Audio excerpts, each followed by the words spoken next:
Hello everyone and welcome back to another Stratago video. We're back. It's been a while, at least for me, that I've done this intro or made a video as a whole even. And we're back with more AOS content. It's me, Jonas, and Ryan here. And we're going to talk about the AOS4 post-update situation. A couple of weeks ago, we received the newest battlescroll, and then a couple of weeks after, a small adjustment. Well, big impact, but small adjustment to the further Hurakan units from Sylvaneth. And we wanted to talk about that. And Ryan, we were actually ready to record this video a week ago or so. And then we had to postpone because the Hurakan just got nerfed. Yeah, that's right. But yeah, go ahead. No, I mean, I had forgotten all about that. It feels like it's been a busy week. Yep. But let's not go into that too much, though. But there's also busy stuff on the Warhammer front, which I can talk about later. Yeah. Yeah. Okay. So today the main question is it a whole new world after the updates, or is it most likely a status quo? Now, for this video specifically, I'm gonna assume more of an interviewer role because I haven't had the time to play a bunch, or at all actually since the updates. I've done a lot of theory crafting in the small bits of spare time I've had in a couple of weeks. But Ryan, you've had some chance to play, right?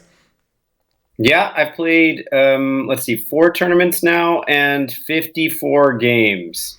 So I'd say I played a good bit. Yeah. Fair bit more than my 0 since the update. Okay, so for today's video, we're gonna talk about the general changes. So that includes all the GHB changes and the core rules change for covering fire. And then we'll check out the results. So the way that we're going to approach this video is I'm going to give a quick rundown of the changes. And then I'm going to ask you a couple of questions, Ryan, to see what the results have been after those changes. Sounds good. We'll do the same for the arm adjustments. And then we get a little bit more of wiggle room in the conclusion section where we can do more of a free talking bit. Where I do have some questions lined up for you, but you're obviously free to move, off those questions as well. But yeah, let's look at my first slide here that I made. Is it a whole new world, Ryan? Techless and Nighthaunt here on the carpet with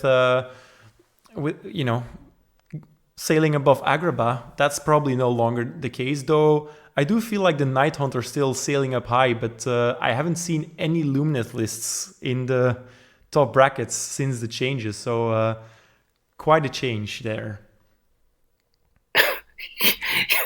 You're full of surprises with these slides. I don't even know which Nighthaunt model that is. It's the Knight of Shrouds. Okay, cool. Yeah, we can talk about where Sylvaneth sits. I still think Sylvaneth's strong, Yep. But being at the top of the meta isn't necessarily what we want anyway, right? Like, and plus, the average person that listens to this channel probably isn't necessarily a tournament going, let's not use the word competitive, but tournament going, really active with optimized lists kind of person. Mm-hmm. And I think Sylvaneth's doing totally fine in normal at home or club day games. I don't think it's going to be like take your toys off the table type thing, or I don't think it's that kind of nerf. I think it's more just if you were trying to load up on one list at a tournament, then that list doesn't really work anymore. But I still think there's plenty of tools the army's got, but we can get more into that later. Yeah. Great. That was just a quick summary that I wanted to slide in there. And that's why I didn't want to share the PowerPoint, just because I wanted to surprise you with these meme slides. That's totally bad, by the way. I'm so bad at layouting this. For all the talent that I have towards layout, this is definitely not one thing that I'm good at.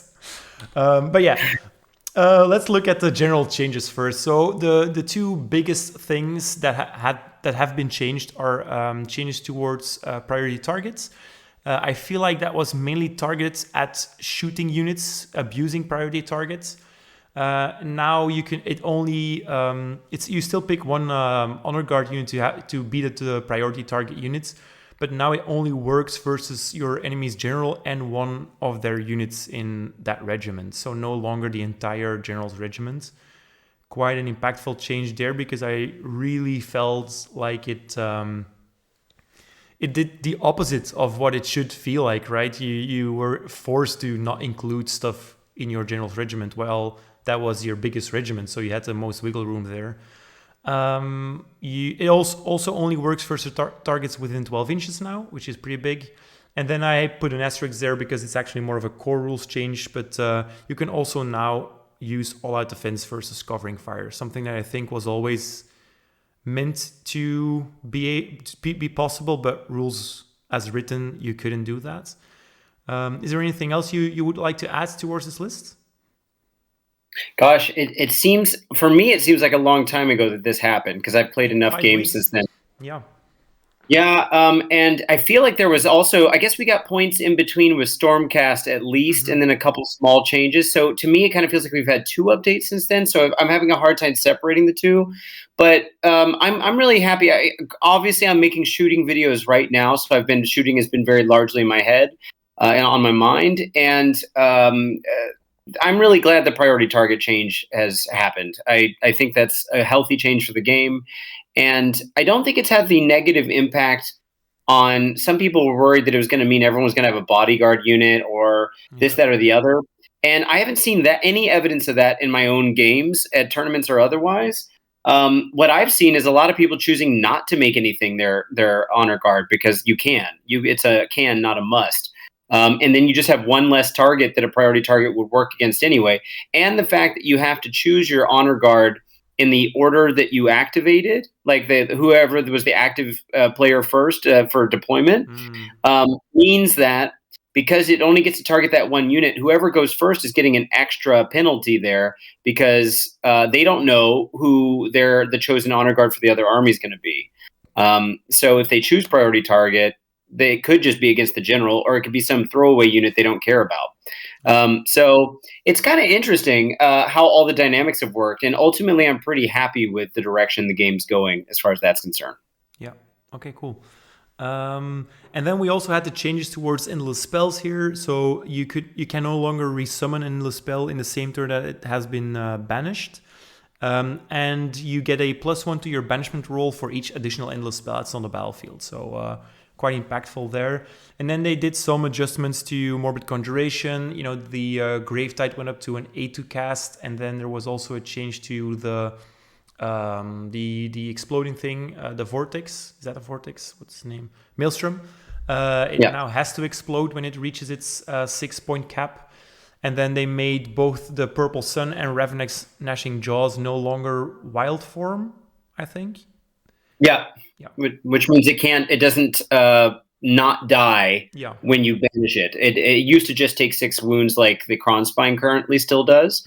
I think that's definitely changed the game a lot. I think the +1 to banishment is great too. And the no resummoning on your own turn is how it always should have been anyway. That's how we were used to it. I do kind of wish you could banish one off turn. I wish you could, like, maybe with a Place of Power or something, do it on your opponent's turn. But you can't. That feels a little bit rough sometimes. You got to wait till your next turn. So if you get double turned, you're waiting a long time before you can get rid of one of those. You have to fight it or shoot it or whatever. So, but other than that, I'm pretty happy with where endless spells are sitting as well.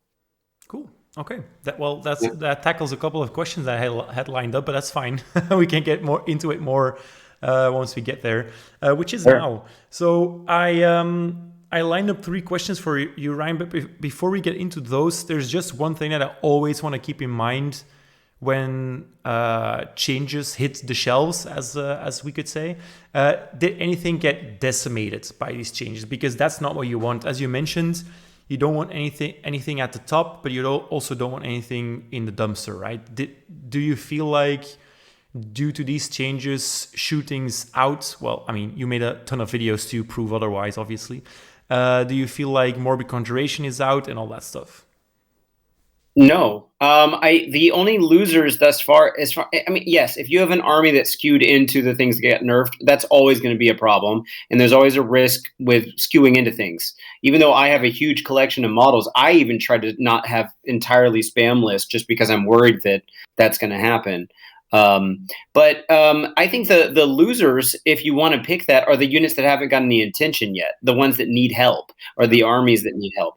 But that's also a matter of time. And the fact that we're getting monthly updates is very positive. Then, so in a way, you can think of it as actually in every 3-month cycle, we're getting a big update and 2 small updates. So it's not just monthly updates. We're getting a big one relatively frequently too. I'm on I'm feeling good about the way things are going. All things considered, I still think the game's a little Wild Westy. I think some of the armies have been solved a little bit too much, and I'd like to see them kind of like mix it up. If I had to choose one thing I wish they would do right now, it would be that they would change the way you bring small heroes. I really wish you could bring more small heroes without having to create a whole new drop to do so.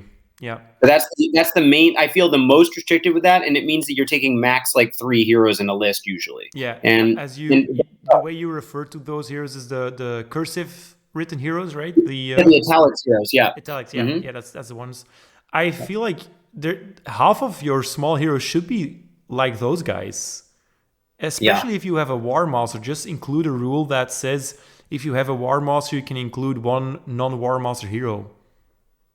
Or like a foot hero, whatever you want to define them, like a small one, like a 5 wounder. Yeah. Maybe not a cavalry guy or something, but yeah, I that would be so great. And yes, the magic. I know they're trying to keep you from having extra casters and priests, just in your list without having a trade-off of raising your drops.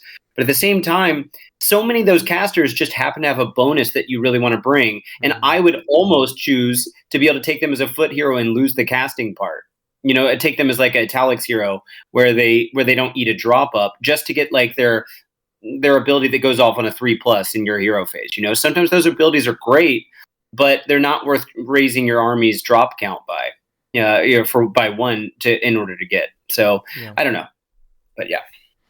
Yeah, I completely agree. That's something that I've been been thinking about a lot since 4.0. That I just. At first, I think both of you and I were very hyped about the way you had to build lists, and I'm kind of over it now. To be completely honest with you, I'm feeling a little bit like it's too restrictive at this point. And obviously, I'm talking from a Luminous standpoint, and that's even more restrictive than most armies. But also the other armies, just it feels like I get punished more than even in the previous editions for bringing something that I enjoy rather than min-maxing, which is maybe not a fair assessment, but it does feel like that right now. Yeah, I think there could be there's a lot of talk going on, adjacent to a Warhammer Weekly world, where they're talking about a Highlander, where you only play with singleton, essentially, where you play with 1 copy of each thing max. Yeah. And I think that's a format I would totally be interested in doing, and not reinforcing units. Maybe I think right now we're kind of in a reinforce meta. It's kind of just take your most efficient stuff, reinforce it, and then otherwise you're just asking your unit to get torn to shreds. So and that helps keep your drops low, and then all the lists start to kind of look the same. That said, it sounds like I'm complaining. I actually like 4th edition, and it's growing on me, even though I had a rough time with it at the beginning in terms of win rate and stuff. But it's starting to sink in. I just think it's got some growing room to go, some growing pains to go through. But I think they're on the right track. Okay, let's get to these questions then. First of all, feel free to plug your video series here, because you've been putting in so much work for that. Shooting, I figured I'd put this question out first because it's your forte after the video series right now. Is shooting less potent now?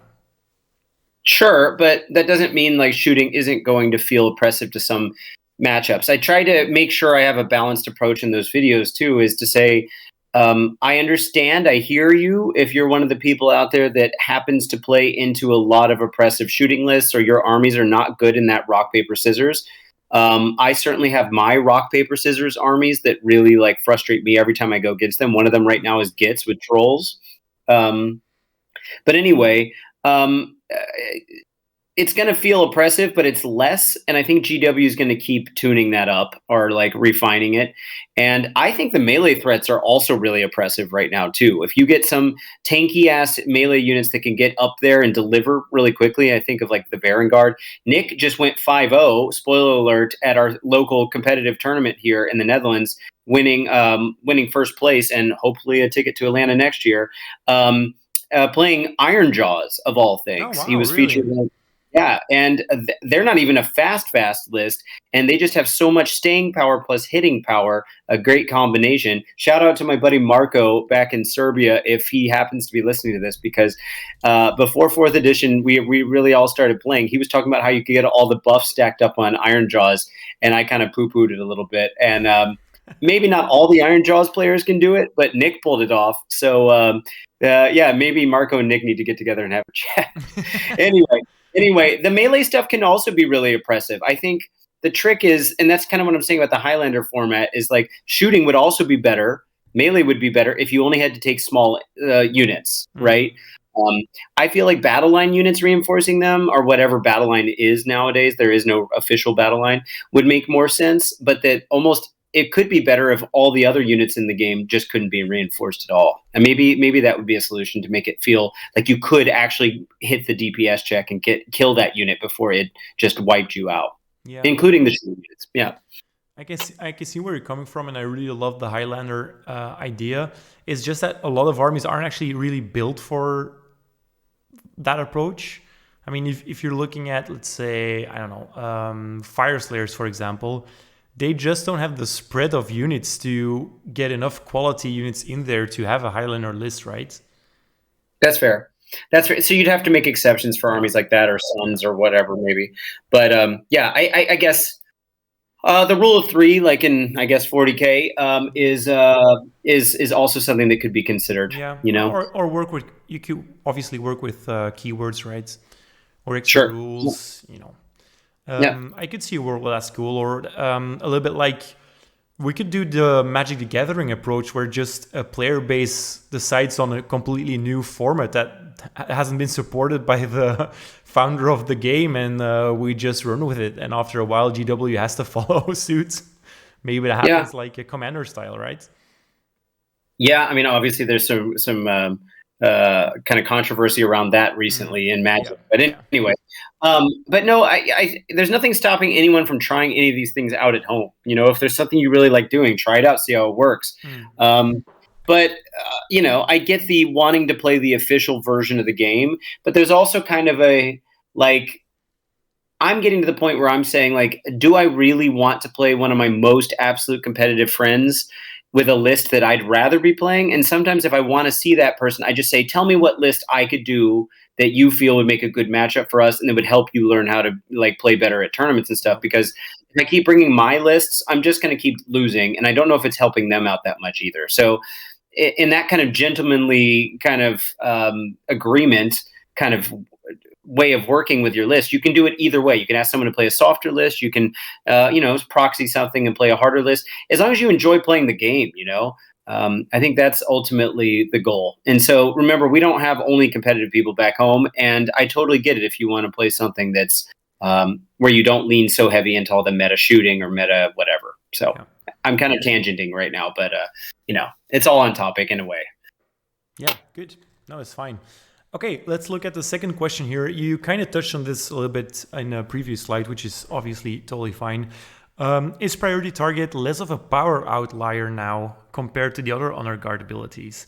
You mentioned beforehand that some people just completely forgo selecting an honor guard, but do you feel like people, you know, still go for priority target a lot of times, or is it more equal with the other options that you have now? I still haven't seen a whole lot of priority target. I mean, it's happening, but I've seen a lot more. I'm gonna figure out what unit type is your big threat, and then just choose for the +1 round on the charge. Yeah, so that one seems to happen more because at least they know that they can get it off. I always think, on the other hand, though, what's the chances I get a charge off on someone? And it really depends on if your army's built for that or not. But anyway, yeah, honestly, I think the season rules are becoming increasingly less impactful. I think much more impactful is the way we write lists, the way the meta works, and endless spells, right? Yeah. So like Yeah. those changes, I think, have had a bigger impact ultimately. I think in the first, however long, first few months of the edition, the season rules were playing a bigger role. But I would say at this point they're less impactful by far than the Entorian Locus and casting stuff we had in the last Oh year yeah, of for third sure. edition. Yeah, the rules are super. The honor guard rules are super. How should I call this? Like it's such a small part of your game. Compared to other GHBs, it barely impacts your list building, especially after the nerfs to the priority target now.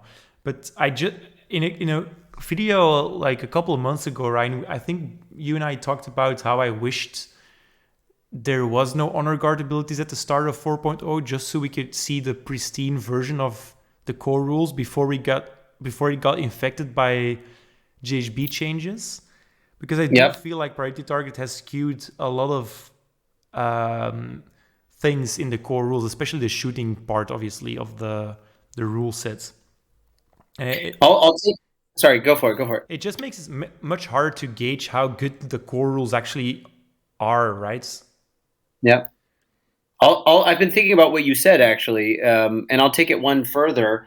I've been thinking a lot about how, in trying to learn the additions, sometimes I just don't even want to play with battle tactics and or objectives. I just want to see how the armies play against each other. That's interesting. And at some point, I know that without battle tactics and objectives, that the game ends up becoming just a who's better at killing. Yeah. And that's fine. That's fine too.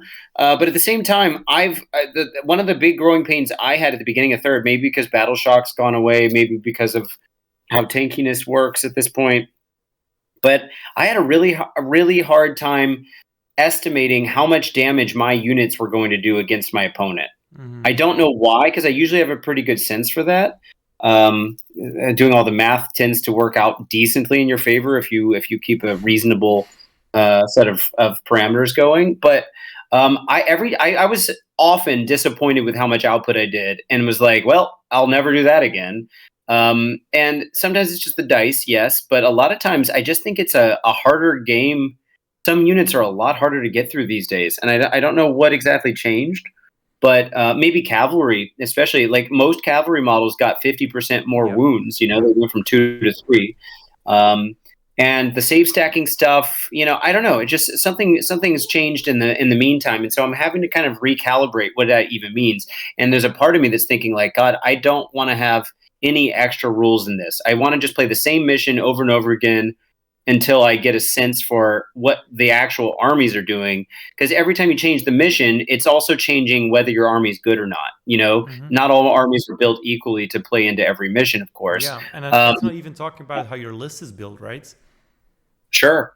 And against the rock, paper, scissors of who you're playing against. Like, learning your own army. That I've said this for a long time, but AOS, Warhammer games in general, take too long to play to get a good sense for, like, to get a good enough sample size of games in that you can actually say with certainty how it's supposed to play out. Like, at most, I play about 3 games a week on average, and that's without TTS. And I know people that play like 3 times more than me. You know, and even then, I don't know if you're playing full games, if you've got the time to actually get a sense for what's my army like against this other army or this other list, even a specific version of that army on this mission, you know? And then every time you swap, you probably are changing missions out. Like, there's a part of me that thinks you should just play the same mission for 5 games in a row and just get used to that mission, you know? And I don't know. It's this kind of thing that I feel like is harder to get to know, and that ultimately, getting back to the honor guard stuff, I agree with your point that the season rules, there's a lot of new stuff that we're processing right now because it's a whole new reset edition. It's not just an extension edition, if you will, a tweaking edition. So in that sense, I think there's a lot of grounds for what you said, and I'm actually toying with the idea. The more I talk about it now, the more I'm thinking that would be really cool to, like, just isolate a couple things and focus down on some stuff. Yeah. You make a good point of playing the same mission. we tend to want to play a lot of different missions just to get a feel of the edition itself and the options that you have within the missions. But then that does, minimize a little bit your expertise with every mission individually, right? Because not a lot of players will actually play as often as you guys do. I think it could be interesting to have a couple of missions less and maybe work with some side of sideboards. Yeah. Where you're allowed to swap out 500 points of your lists after a game in tournament settings, obviously. Yeah, the problem is you don't play the same person again. So, or maybe once you see what your matchup is, then you're allowed to switch a certain amount of points out. I'd love the idea of a sideboard just because there's a lot of tech heroes that you don't get to use if you don't have something like that. Exactly. Yeah, that's kind of my point. Yeah, if you let's say you're coming up against Zinj and your opponent's bringing techless, I mean, you're just gonna feel so neutered with certain lists, obviously, only with certain lists. So maybe you swap those out, or even as Luminous players swap techless in. I don't know, something like that. That could be really interesting. Yeah, definitely. Yeah. Okay. And then onwards to the manifestation lores. I can kind of answer this question actually because I have been keeping up with the results of tournaments. I've just not had the time to play them myself or play any games myself. But I do feel like manifestation lores. We still see a lot of morbid conjuration. Correct me if I'm wrong, but I'm also seeing a lot of Aether-wrought machineries. Is that something that you're seeing in your end of the meta as well? I've seen a couple people playing it. Yeah, I mean, I guess for cogs in particular, throwing cogs out, Burning Head could just be put on the table, but and then the scythe, the pendulum, I'm still not that convinced on, but I think cogs has some utility for sure. It's a shame that you have to kind of throw it up front, so it can't actually get turned on that turn if you're trying to get that a wizard to set up, unless there's another wizard upfield or something. But I don't know. Maybe I've still seen some primal energy. I play Forbidden Power a lot, and I think Forbidden Power has become my favorite. Sell me on it. I mean, if we talk about the list that I just did halfway decently at a tournament with, it explains the list a lot. But Bridge especially, Bridge, and then with the amount of deep strikes and like recursion stuff, like if you play Skaven and you've got Shards of Valagar, you can basically turn off their gnaw holes every single turn. Oh, wow. Yeah, that's true. Because they can't be set up within 6 inches of either one of those pieces, and the setup range of those two pieces is incredible. And plus, as a screen, I like to play castle armies, so those two pieces alone do a lot of work. But also, Lock On and the other one is the Horrorghast are moving pieces, and if you set them up, they're also implicitly turning off setups, right? Like within, because they count as another unit they have to check against, and so you can protect your flanks from like things that could otherwise really screw up your your castle or whatever you're else trying to protect. So a lot of people will take that kind of lore and just throw one of them into one corner and the other one into the other, just so that no one can ever hit a corner, and they just stay there. They don't do anything, But anyway, I like that one. And then Kronspine is probably the most increased one I've seen recently, just because I think people got caught on to, if you've only got 1 or 2 casts, you might as well just take that, kind of like what you were doing. Yeah. So I've been advocating for Kronspine since,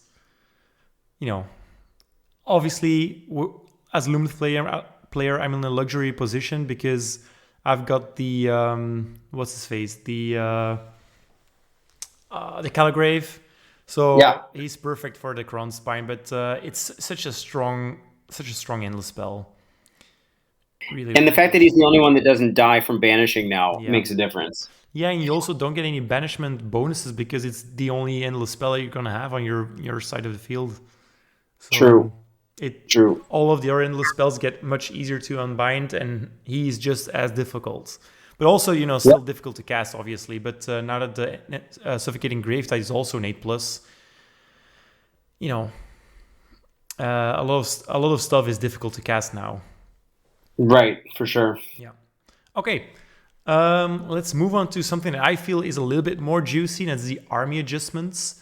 I've only selected a couple of things that I felt were interesting because, let's say, change to corn didn't really feel impactful enough for me to include. But maybe you disagree and you want to put something else in the categories here, then please do after we're done covering what's already there. Okay. Okay. Also, I put it there on the bottom. Also, point adjustments. I told you before we started recording, but now for everyone who's listening as well, we're not going to talk about points too much here, at least not in detail, because that would take such a long time to cover, and we really want to focus on the results rather than the actual adjustments themselves. Okay. So the notable nerfs were towards the two outliers that were doing really well in the stats, and that was Lumineth and Nighthaunt. Now, Lumineth only received a very small and kind nudge at the start. We were all very happy that it was only a Shining Company fix, basically. Well, nerf. But then a couple of weeks later, they hit us with the Haymaker here. Really pummeling Hurakan, down back to the ground. I wouldn't say it's completely bad now because I think a lot of armies would still kill to have an ability that the Hurakan have now, but it has been diminished quite a bit. And we know from experience with Lumineth players, our roster is big enough to then move on to shinier places, right? So yeah.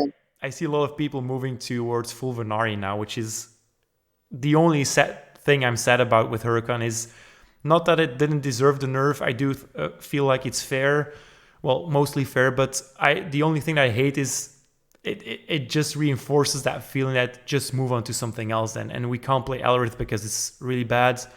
Hurakan is now also kind of meh, so everyone's now once again playing full Venari. That's something that we've been seeing since the start of Lumineth. So yeah.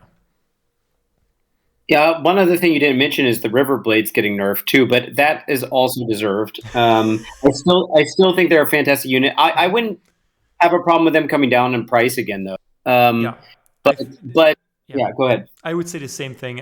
The way that they nerfed their ability, it just makes sense from a lore perspective as well. It was too flexible before that.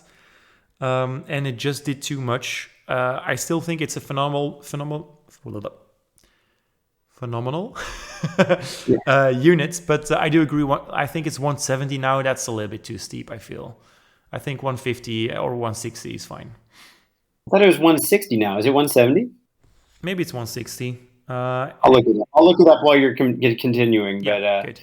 Then we also had the Nighthaunt nerf. I do feel like, I mean, obviously I'm not a Nighthaunt player, so I might be biased towards, Lumineth a little bit, but I do feel like the Nighthaunt nerf was very kind compared to the other nerfs that Lumineth received. Maybe Lumineth needed it more.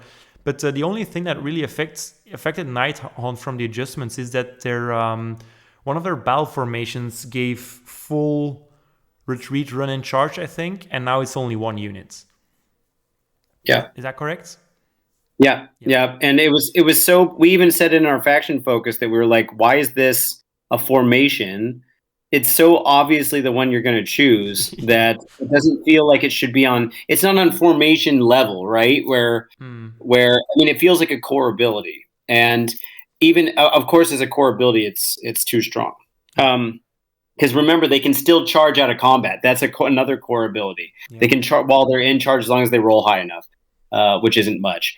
I think that's totally fair. That change. I mean, Hank, my buddy Hank, just went second place at that tournament after Nick with a Nighthaunt list. So I still think that's a very strong army, and I agree with you that it's they didn't get hit as hard as they should have been probably. And also Riverblades are 160. I just looked it up. Okay. I mean, I think both of these are totally fine. Maybe there's some internal balance stuff you'd want to do with Lumineth to help it feel like, make up for the Hurakan stuff. But that said, like, I don't know. I feel like maybe what they could use is like an artifact that lets one unit have a more predictable, or add 6 inch to the move they get, or some kind of thing that would interact with that, so that you could lean into it a bit, instead of just being like, well, my guy might just end up stranded in the middle of like getting shot or charged to death territory. But the Wind Mage is a little bit overlooked in all of the Hurakan focused builds, and I just feel like he could maybe be the thing that gives a little bit more of a guarantee of what you're gonna roll, or maybe it adds another die or something like that. I actually don't mind the way it works for the wind chargers, because sure, they're super fragile, but they're still 3 wins apiece, so that's, or 3 wins apiece, yeah. So that's still phenomenal. But I don't understand why the wind spirits move as slowly now as the wind chargers do. I feel like the wind spirits should get an extra die or something like that. I think that would be much more digestible for the Lumineth players out there. But, that nerf wasn't meant to make it digestible for us, obviously. The one thing that I would love to see changed is make the rent reduction for Elrith feel as good or even better than Shining Company. Yeah. Because it just doesn't make sense that the militia of our force is more tanky than the fully trained temple units that were meant to be these tanky dudes, and they're just not tanky at all. Hey, I've got a a pact with the devil, deal with the devil solution for you with your Hurakan units. Okay. You said you wanted the spirits of the wind to be faster, right? Mm-hmm. So we just make the wind chargers 1d6, and then we keep the 2d6 on the spirits. There you go. That's. Well, be careful what you wish for. GW might be listening one day. Well, that's on you now. If they do that, Ryan, I'm coming for you. It was the first thing I thought. All right, let's get on to the other ones. Yeah, I mean, the fun stuff is always talking about buffs, right? Because everyone's happy about buffs, unless they go too far. But I don't feel like they did that. They kind of nailed it. Sylvaneth, I mean, I don't often feel like I know the game super well. But like 5 days before the battlescroll came out, I played my first Sylvaneth game. And the opponent that I was talking to, then, super nice guy, Wout, you know him. Mm-hmm.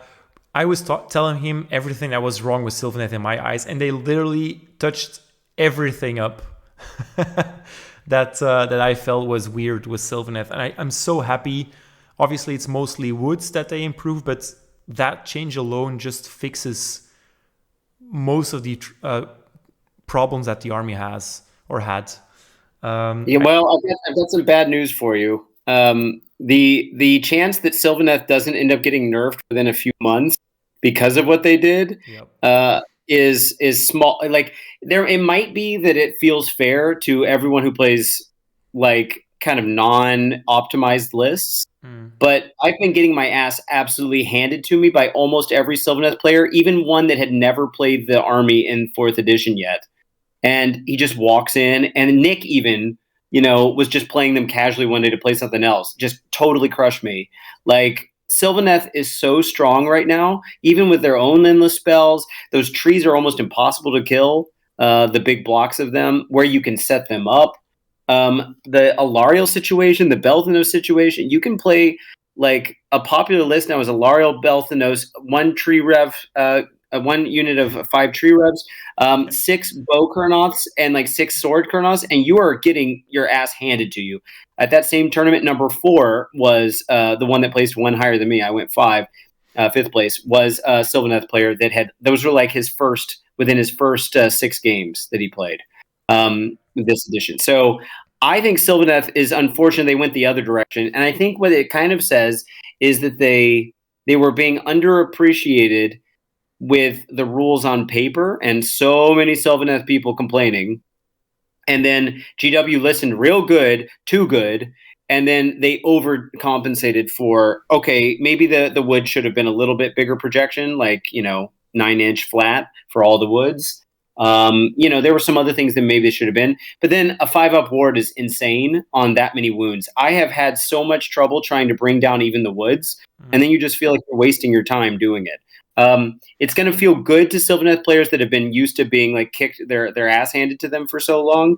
But eventually, everyone's going to end up hating Sylvaneth if they don't change it sooner than later. So unfortunately, the first 3 armies on your list right here, Lumineth, Nighthaunt, and Sylvaneth, I think are Sylvaneth is now joining that other pretty soon, I think, in the tournament scene. But maybe I'm wrong. Yeah, I mean, let me come up with some counterpoints as well, though. Sure. I fully agree that that I also think they're gonna get nerfed because they show up in the top 3 wins from tournaments way too often now. But I don't think it's due to the changes. I think it's because the battle scrolls that are included in every list, like every Sylvaneth list, is exactly the same thing. You start off with six bone knots, you add Alariel, you add Balthanos, you add 5 tree revs, 5 Gossamids, and then you either add a Durthu or you add more Kurnots. And that's the only variation that you have on your army if you want to build a competitive list.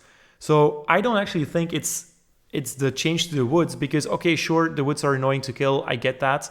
But keep in mind that all of our abilities, all of our faction abilities, the thing that makes you feel like you're playing Sylvaneth is tied to those goddamn woods.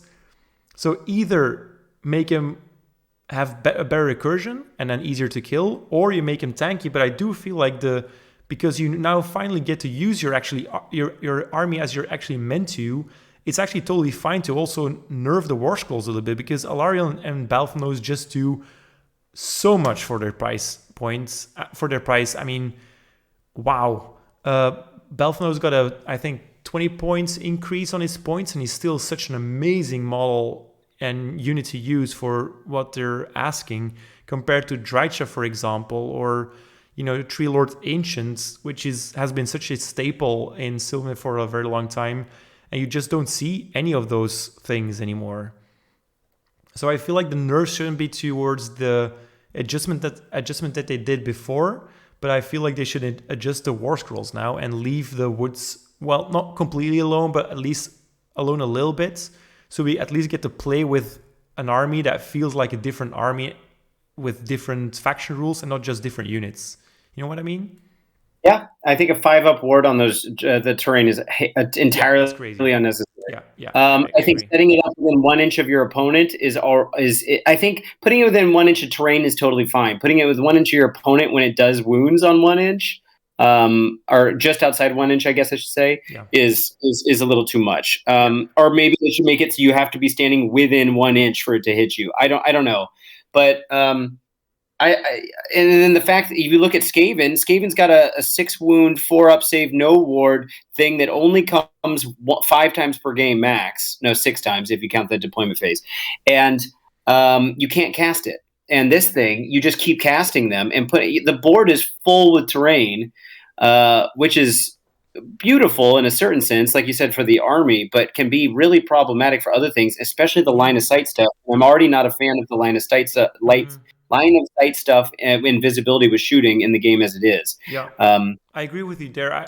I wish they approached the woods in the same way that they approach the null holes, because I hate wasting my spellcasts on woods, and I just like you said, I hate clearing the board with those woods as well, because they're just so annoying to move around as well, like physically annoying. Just give me 1 tree that I can, or 2 trees that I can add, or maybe even replace or something like that, right? You can only have 3 pieces, but you get to replace them or something like that, maybe. That just to differentiate from the null holes a little bit. But I don't like the fact that you, as you mentioned, can spam trees with spells, or that you have to even. It doesn't make for a fun variety in your gameplay. Yeah, I agree. And I think you're probably right that if you want to keep the trees, like, one solution is not to nerf the trees back, but to kind of tamper down some of the oppressive War Scrolls, if you want to call them that. I would like to see more Bug Riders. I think Bug Riders are real fun. Yep. I'd love to see them make Spite Revenants interesting. I mean, because that unit's has had no home for a really long time. Do you remember my rant about that in the faction focus? I I don't know. Did it have something to do with Drika? What was it? What No, was the it's whole just thing? I find it the weirdest thing that they haven't figured out how to make spider refs interesting since forever. I don't think they've ever been good. Maybe one edition. It's crazy. Oh, Yeah. yeah. Anyway. Okay, let's move on to other stuff. More decaying stuff. The Magnet King got a small buff where once a unit that has had disease points dies, you can now spread it towards the different units, which is cool, I guess. Lean, you know, if you've played Warhammer Total War, you've got all those exploding units. I could see this happening.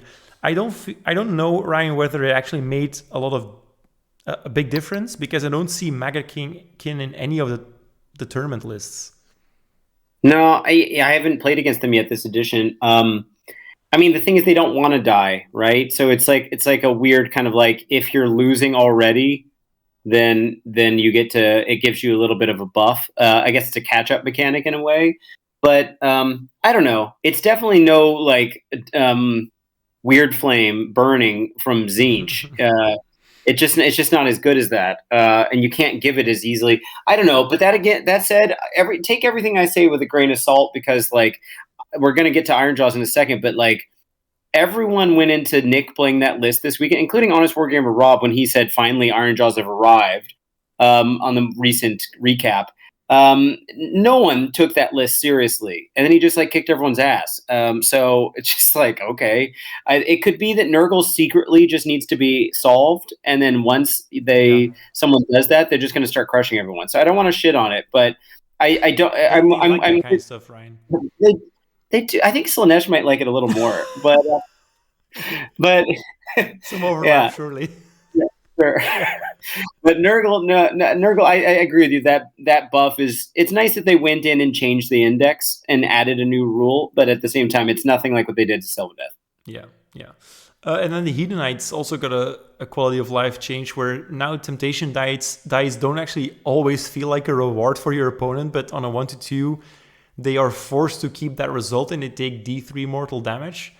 I love that change so much, because Slaanesh is such a cool army, and I love temptation dice. The idea of it is so flavorful, and it felt like you were punishing yourself, which is also flavorful, I guess, for Slaanesh players. But it's not the way that you want the game to work or feel in reality.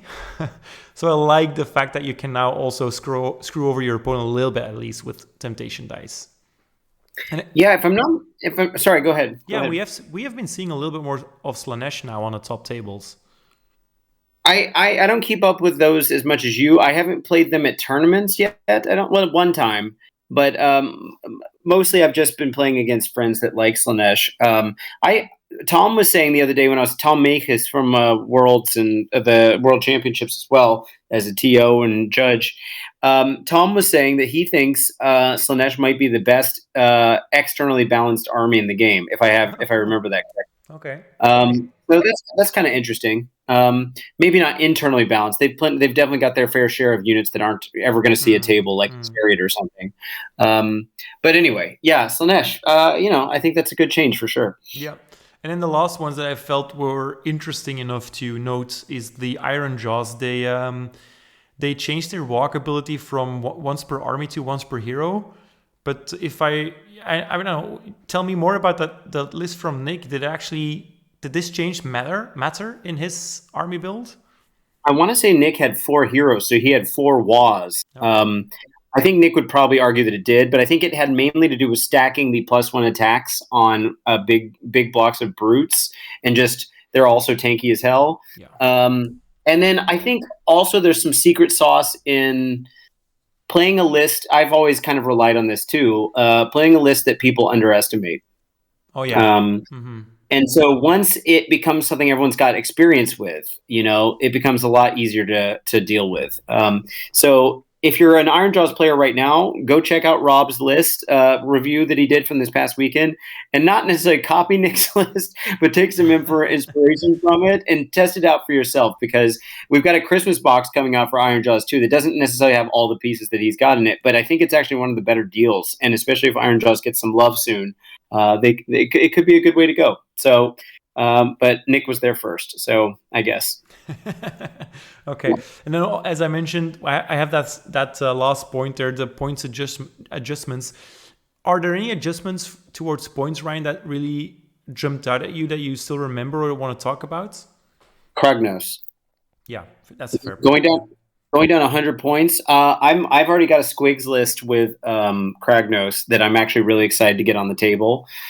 And I think it'll feel relatively fair because squigs are cavalry that have 2 wounds. I'm talking about the bounders and stuff. And it's just a fun themey list, but I think it actually has a lot of punch too. It just is real glass cannony. But Kragnos is kind of guaranteeing that you're going to get over there. Yeah. And if you combine that with like Rabble Rouser for Kragnos, you can actually get him across the board real fast too.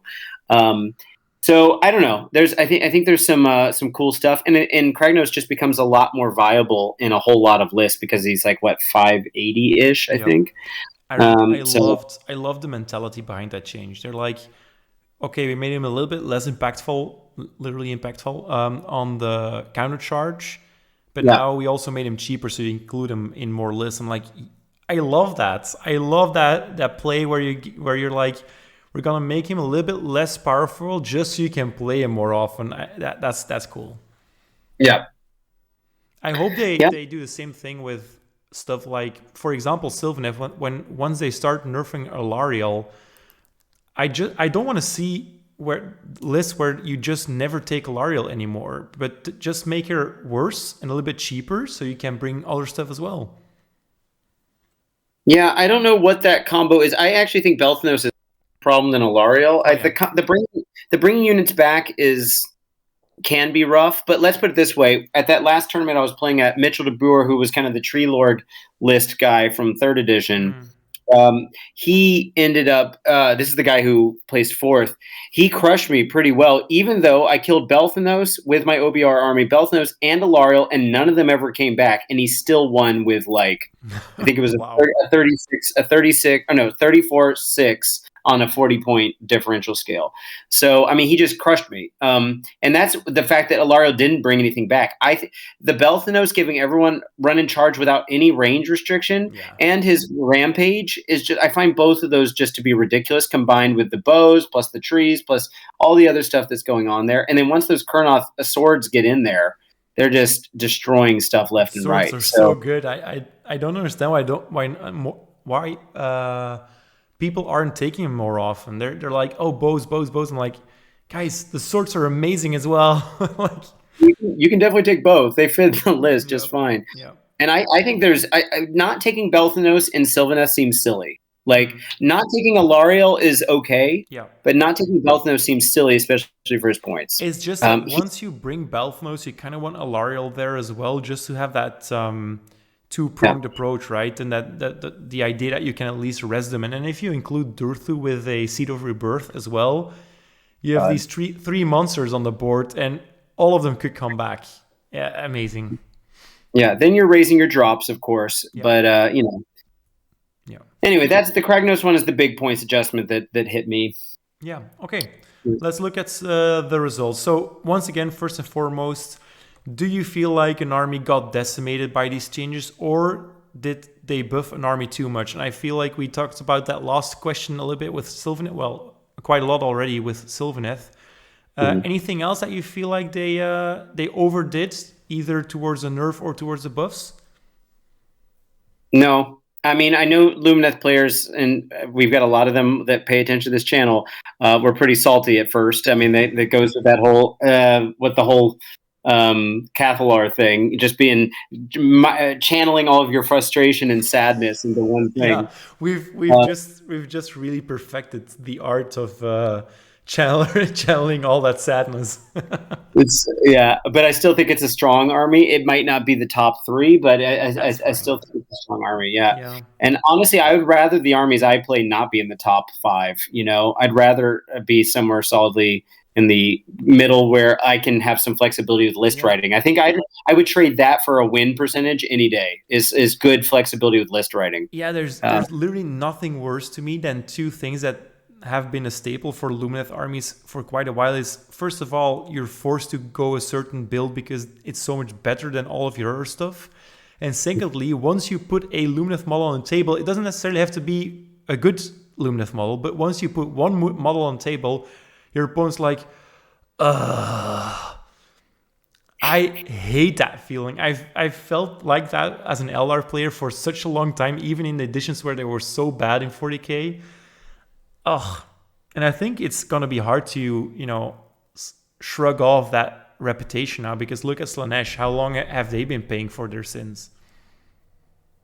Yeah, I mean, to be fair, I don't think Lumineth has been as as you are saying as Slaanesh was when Slaanesh had to pay for in second edition. I still feel like I don't mind playing against Lumineth at this point, especially after the nerfs. I feel like it's a totally fair matchup. I would much rather play against Lumineth than against Gitz Trolls. So just personally, because I just feel like that's just a frustrating. Sorry, you're never getting through that list kind of thing. You're never getting through those units. And I like if they changed trolls to not reinforcing, I'd say it wasn't so bad. But anyway, that's a different point. I think Lumineth's fine. Yeah, I'm actually very happy that you started talking about the trolls, because that was the question that I was kind of hiding in this one. Is, do you feel like there have been armies that got off too easy? I mean, they got some. Yeah. Okay. Too easy. I mean, Night Haunt is almost an auto pick for that. Too easy. I'm trying to think about who else I think's too high up on the list right now. I'm curious what you're gonna say, because largely I don't feel like the Death armies aren't that oppressive right now. Feck and Soulblight are pretty low. OBR is only good if you're good with it. It's not an auto win just because you played it. I mean, I can attest to that myself. And then what's the other recursion? Why am I forgetting? Nighthaunt, of course. And then let's see the chaos stuff. Tzeentch, I think, probably got off too easy. Yep. Maybe that's the answer. Yep, there it is. Yeah. We got there. Yeah, I didn't include Nighthaunt because it was an obvious one. I felt like Gitz, but not Gitz as a whole, but just the fact that if you want to build a competitive Gitz list, you're building trolls. So something went wrong there. And then Tzeentch just as a whole, it kind of has the same problems that Lumineth has, where it is really hard to balance it well. You either nerf it too much and it doesn't really feel like the army is supposed to feel, and if you make it too much like they're in the lore, they're just so annoying to play against. And I think go for it. I just think they're kind of there once again. Like, yeah, I know. Well, to me, what's rough about Tzeentch has more to do with, okay, I think they finally got Blues, Brims, whatever, Horrors on a decent place. I'm not going to say it's the best possible iteration of what they could have made them, but I find them a lot less oppressive now. Mm-hmm. The flaming and the burning, I think, the -1 to wound at all times can feel really oppressive if you have a bad wound roll. Kind of like Shining Company feels really bad if you're hitting on 4s, exactly. You know? Yep. Yeah, and then I think the Kairos effect could be pretty rough for some people. Destiny dicing a Zongor army, which Hugo is one of the best players we have in the Netherlands. Yeah. He is absolutely decimated. Yes, that's right. And he's been on our channel a couple times. Hugo has only played against me, I believe, with the Zongor build. And God, he just crushes me every time because you just Destiny dice those Zongor across the table, give them run and charge, and then before you know it, you're dead. I mean, like, who would have thought Zongor? He's always been secretly a super big fan for Zongor, even when they weren't good. Yeah. But God, so yeah, I feel like, and then they just made the sigil even better. It wasn't good. They made it good, really good. So especially for a melee type army. So anyway, yeah, I agree with you. I think Tzeentch got off too easy. But no. I don't feel like it has to be adjusted like a whole bunch, not like Lumineth or at all. Just maybe a small nudge here and there. I know. Sure. Yeah. Just approach all armies with the mindset, how can we make it as fun to play as it is to play against? Yes. I would love that approach towards all armies equally. Yeah. Yeah. It's a good idea. Okay, on to the questions then. These are a little bit more positively written. Do you see any new armies in the top 3 so far? Well, I mentioned one of them already, which is Ironjawz, in literally the last tournament I was at. And then the other guy that I haven't mentioned yet, third place, was Peter Soutcase, who runs the Bloodstorm events here in the Netherlands. He played a Khorne list, and he did really well with that Khorne list. Went 4-1. So a lot of people have been saying Khorne wasn't very good. So, I mean, again, it was a small tournament. It was 20 people, but it was Tom's Invitational, which is like inherently supposed to be a competitive tournament. It's not. You're not really coming unless you're at least on the above the 50% kind of dedicated to competitive play. Let's put it that way. I think OBR has been doing better in the meta than a lot of people thought. I placed 5th with a catapults list, and could have easily had a 4-1, but we ran out of time and we just decided on a tie on the Gits game that I had. But there was a version of reality where I ended up getting 1 more point and then pulled that 4-1. Nice. But OBR is real good, but I don't think it's broken good. Like I think it really depends on your matchup.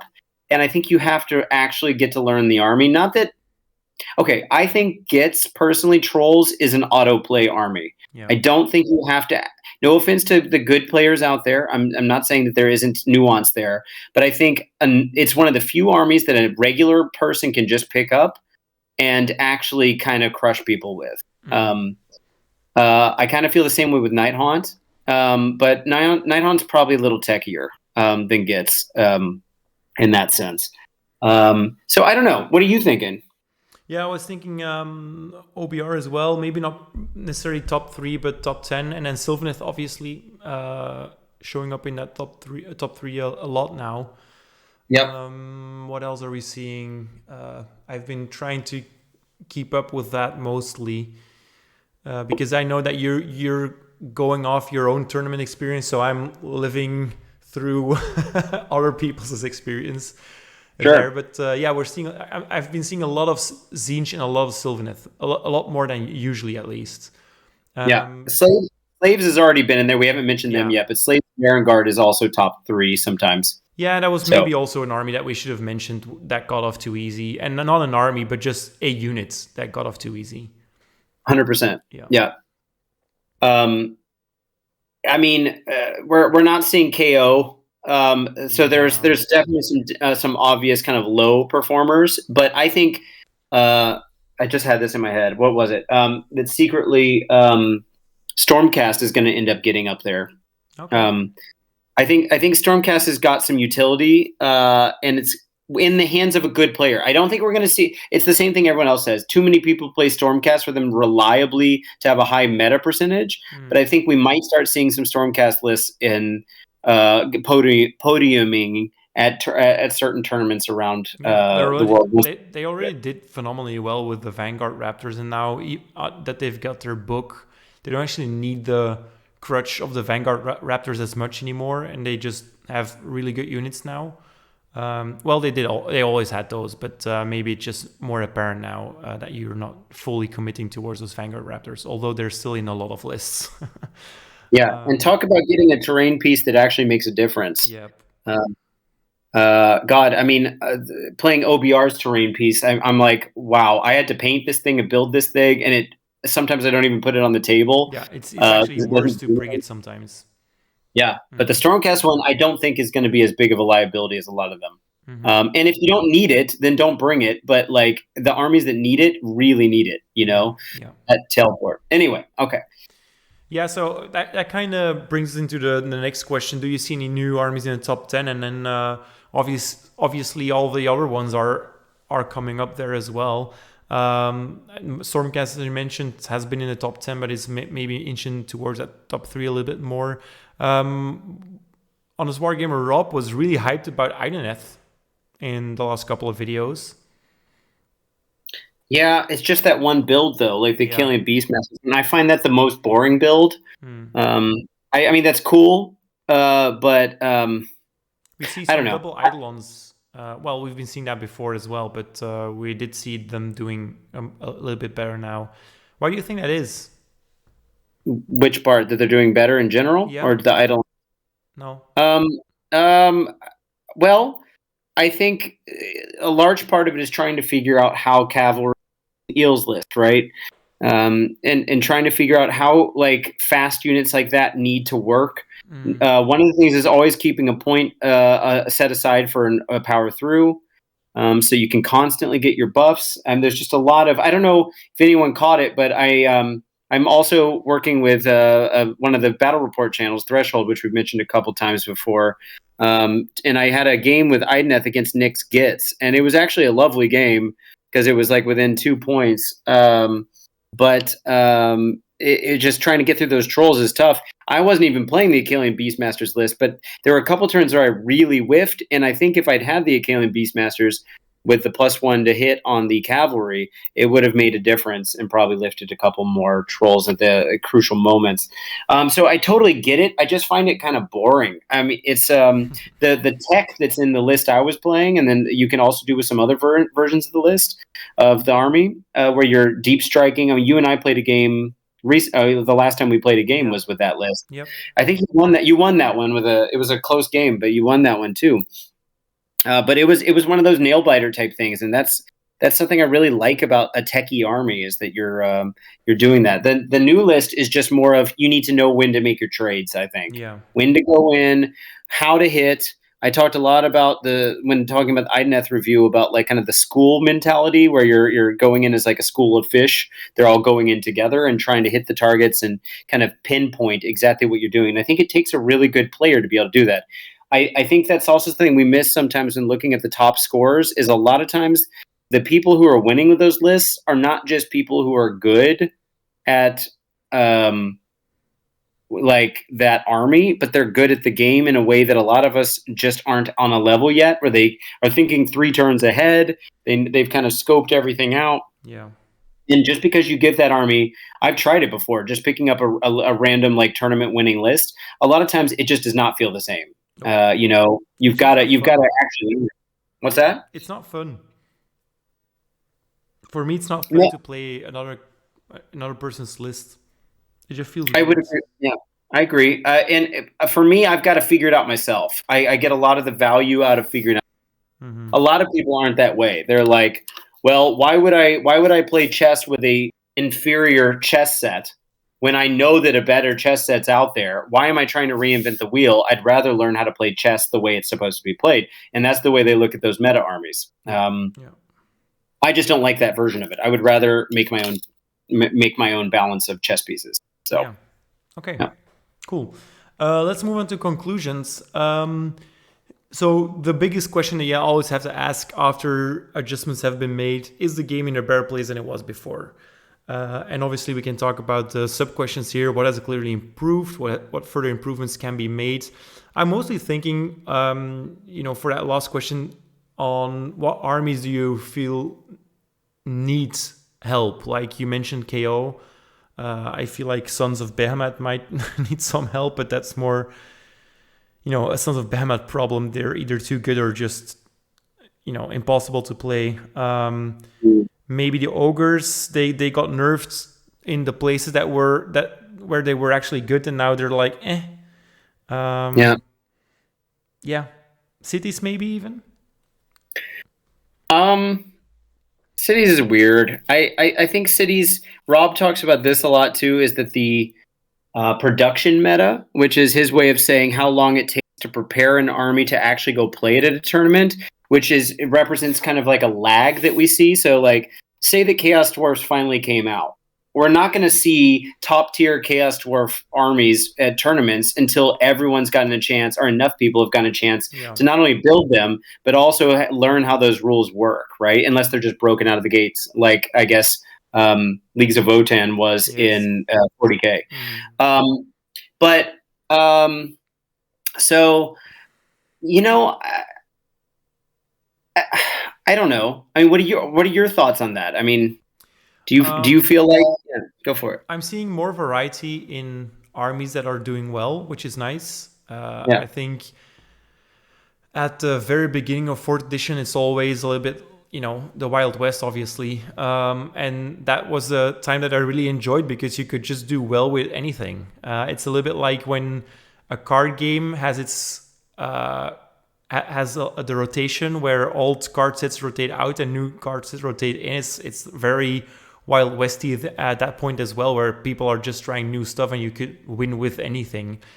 And that's a place that I wish we would have more often. But obviously, since the internet especially, you can share so much of your figured out ideas, as you mentioned, that you can feel like an army's just been planned out before you actually get to play it or discover it yourself. But it's been a change in a good direction, I think. Mostly, I do wish that we could see a little bit more of a variety within certain armies. Like, I don't mind, let's say, Chaos Warriors doing well, but why does it always have to be with Varanguards? I don't mind Sylvaneth doing well, but why does it always have to be with the same 5 units? That's not something that I ever enjoyed in AOS, and I feel like with the monthly changes, I don't see why there's an excuse to let that happen as often as it does now. To be fair, you are talking about doing well at tournaments, and you could be doing well just fine with swapping a few of those units out, a whole different build. Like Belthanos with bugs is still strong, I think there's back to cities. I think there's tons of lists that work. I just don't know if they work into the top tables of the tournament scene, right? But like, I do think that's a problem that tournament players are going to come up on. Tournament players is you are going to have to see that Vanguard list all the time. But Slaves has got a lot of like cool stuff in the book. I'm playing the Therodon's list right now, and I love it. Yeah, it's very cool. I've really enjoyed playing it, and it hits hard, but it also has its weaknesses. And sometimes those weaknesses are beautiful because it gives you a game that's closer, where you actually have to make good trades and think about it. Not that Vanguard doesn't have to do that, but it can sometimes feel like if you don't have the right thing for it, the right solution for that army, then it just is like, I roll. Why do I have to play Vanguard again? And it's also like you said, that GW builds all these. I mean, we have all that Darko stuff. Why aren't we getting to see any of that? Yeah. I think that also needs to be solved. But we've got the next book. Literally, the next book is Slaves. And at some point, the books are going to start deviating from the indexes. I don't know when that's going to be. I'm hoping sooner than later. Mm-hmm. I mean, that's a good kind of. I see on the slide, what further improvements can be made. The meta is not going to keep evolving until they can keep tweaking rules and points. But ultimately, we need to keep shuffling things, like you were talking about new editions of card games, with new army books that kind of shift the meta a bit and shake things up. I mean, when do you think we're going to get our first battle tome that actually feels notably different from the index? Yeah, that's a good question. It's not that's a really good question. Yeah, the Stormcast a little bit more than Skaven in the sense that they got that, but that's a small change. Yeah, I think it's gonna happen at the point where they're obviously prepping books in advance, and I think once 4th edition has come out, every book that's being prepped after the release of 4th edition is gonna deviate much more from the index than the other ones. It's fair. I don't know at what time that's gonna happen, but I feel like we'll know what book it was. Like, okay, now they started writing this book after 4th edition already came out. Okay, let's, like, devil's advocate, that let's say that even that was true for, even though it wasn't an index edition, 3rd edition. I think we can definitely say that Stormcast and Oryx didn't feel. I mean, yes, we got all that Cruel Boys stuff, but Cruel Boys weren't good. Mm-hmm. Still aren't. They're arguably the best they've ever been right now. But anyway, yeah. But what's it called? And then we got Nurgle, then we got Fire Slayers and Ideneth, and then it kept going. When did we get our first battle tome that felt like? Because obviously, by the time we got Gits and KO, everyone was like, okay, like. We're definitely, that whole last year of books that we had, year and a half ish, definitely felt like it was like every book kept one upping each other almost. Yeah. But when did we kind of shift into that? Because like, I mean, I can keep going through the list. It was like Daughters and Nighthawk next, but those didn't totally reinvent the wheel. The Seraphon refresh. Oh, that was one of the last ones. Was it even? Was that after the? Yeah. Seraphon was one of the last 3. Oh, okay. It was in reverse order: Feck, Cities, and the Seraphon. So no, it was definitely before that. Recent, yeah. Mm-hmm. But no, I mean, so it was then Skaven and Sylvaneth, and then it was Tzeentch, Lumineth, Ogres, Sons, or maybe it was Sons before Ogres, Slaves, and then we got like Beast Gits came out together, KO. Yeah. So it starts to kind of snowball. But I mean, where was the switch point there? Yeah, I don't remember it well enough, I think, to make an actual interesting point about this. It was definitely at least by the time of Beast Gits and what's it called, KO, I think. But anyway, so if it takes that long with an edition that's not an index edition, I'm worried it's going to take that long, which is about 1.5 years, 2 years in, to get there with this. And I know their production of the books, they probably write the books about 6 to 8 months beforehand, something like that. Who knows? I mean, what do you think to answer your question, what further improvements can be made? Do you think it has to be in the books, or do you think we're going to have to wait to the next GHB? What do you think? I actually still feel like a lot of books and indexes are totally fine. I want them to look at a way to encourage people to bring a variety of units rather than just spamming everything that's good. And I think the way to do that is look at the list building aspect. I like the way that they approach it now, where they're like, you have to build sort of flavorful lists sometimes because you have to bring units that are tied to a hero. But if you kind of move away from that too much, where we're sitting now, like you bring only 2 heroes and usually one of those heroes can bring everything, or maybe both of them can. At that point, what is even the point of that entire ordeal of looking at how to build your lists? Maybe you want to reward people for bringing a suboptimal hero because it just gives you so much more flexibility for your lists, and not punish them even further by bringing... I mean, obviously I'm thinking of Lumineth once again, like Avalenor, for example, is not a great character at the moment. And why would I ever bring him? Because the units that he can bring are also pretty bad. If you would allow me to bring good units with Avalenor, I might actually be inclined to bring him, or vice versa. If you give a great hero bad units to bring, or worse units to bring at least, you're kind of forcing people to think about how they want to write their list, right? You're not just also including all good units. You have this mix of stuff.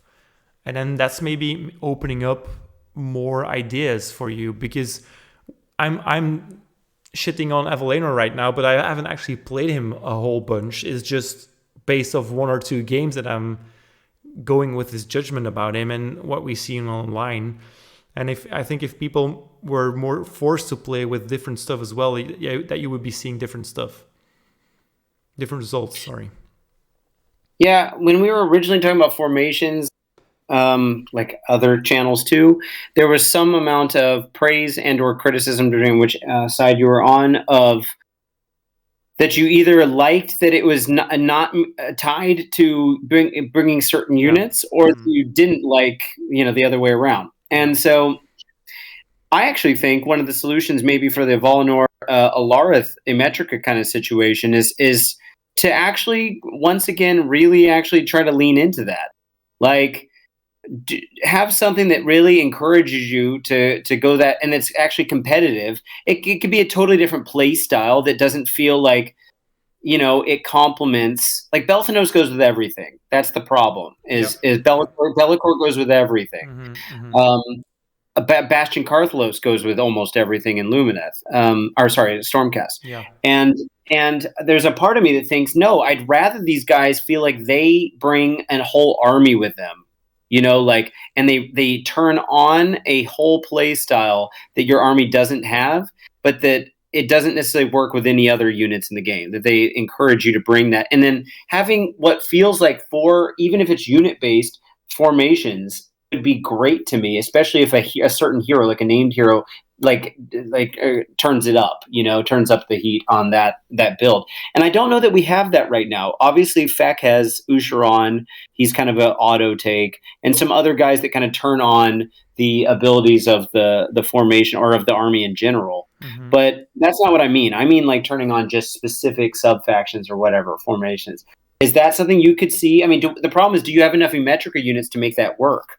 Yeah. Or a large...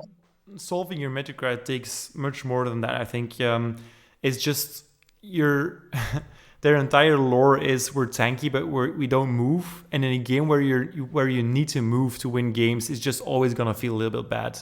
So I think the only time that they're gonna see, their time in the sun is when Lumineth actually finally reach that point where you're encouraged to mix up stuff.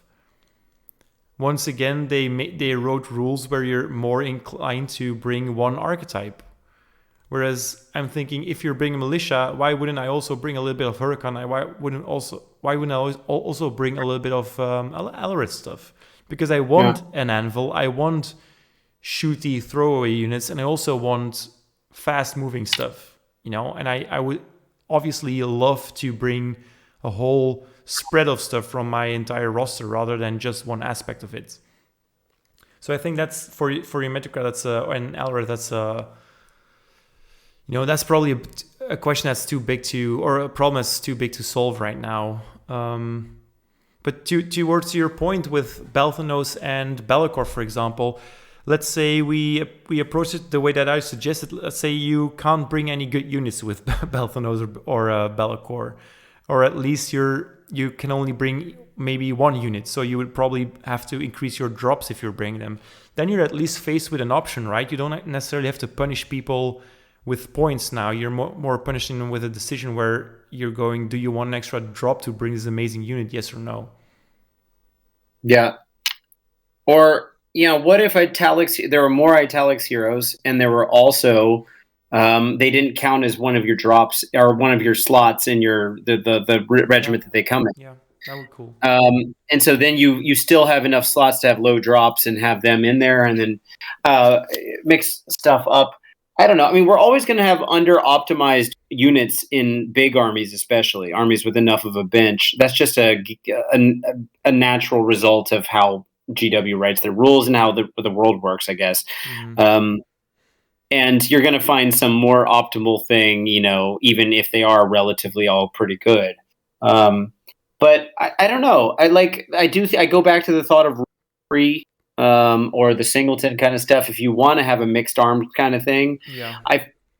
I mean, Lumineth is on some level encouraged to have multiple things in the sense that you can choose a new facet every turn, right? Yeah, but it's so much better to just always have the same facet on. I don't know. I think the facet idea is cool, but it should probably be tied to heroes, and then that's really and if you're then allowed to bring more heroes, you bring flavorful heroes, and then they get to pop off that facet as well, something like that. Maybe if you're bringing Avalenor, you can at least do the facet on one Alaric unit besides himself, something like that. So yeah, that'd be great. Anyway, I don't make it a Lumineth discussion. No, sure, exactly. I think that's true of a lot of armies, and I'm just really curious where they take the game, because I've said this a few times, but this 4th edition relaunch of Index Edition, I'm hoping sticks for another 3 years. Yeah. That we don't do a full index refresh for another 3-year cycle, and then we can kind of start just doing the Battle Tome cycle and letting the game evolve on its own. Mm-hmm. And maybe also lean into that modular they never actually leaned into. Not yet, at least, yeah. At least not yet. We'll see. I think that's more for casual stuff or whatever, narrative stuff. I think the modularity will come with the new JGB. Yeah, well, that could be an implementation. I have a feeling we're still going to use all the rules, though. Yeah, maybe.